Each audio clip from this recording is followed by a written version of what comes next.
দুখীয়া পৰিয়ালৰ ল'ৰা আছিল আমাৰ সীমিত উপাৰ্জন খেতিৰ বাহিৰে বেলেগ উপাৰ্জন নাছিল পৰিয়ালটো মই নিজেই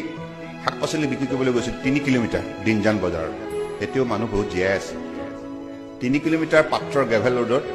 লাই বিক্ৰী কৰিবলৈ গৈছিল খুচুৰা বিক্ৰী কৰিবলৈ গৈছিল কবি বিক্ৰী কৰিবলৈ গৈছিল সাপ্তাহিক বজাৰ এখন বজাৰ এতিয়াও আছে মই যেতিয়া গ'লে খুব ভাল লাগে সেই মুহূৰ্তবিলাক মোৰ জীৱনৰ আটাইতকৈ আনন্দৰ মুহূৰ্ত কেতিয়াবা মই মিছ কৰোঁ কষ্ট আছিল কিন্তু এটা আনন্দ আছিল গতিকে মানুহৰ জীৱনত সকলো সম্ভৱ পেলে ক'ৰ পৰা আহিছে পেলেৰ বেকগ্ৰাউণ্ড পঢ়িছে আপোনালোকে টেঙা বল খেলিছে হয়নে সি পৰ্যায়ৰ পৰা আহি পেলাই বিশ্ব জয় কৰিছে everything is possible for human being কেৱল আপোনাৰ নিজৰ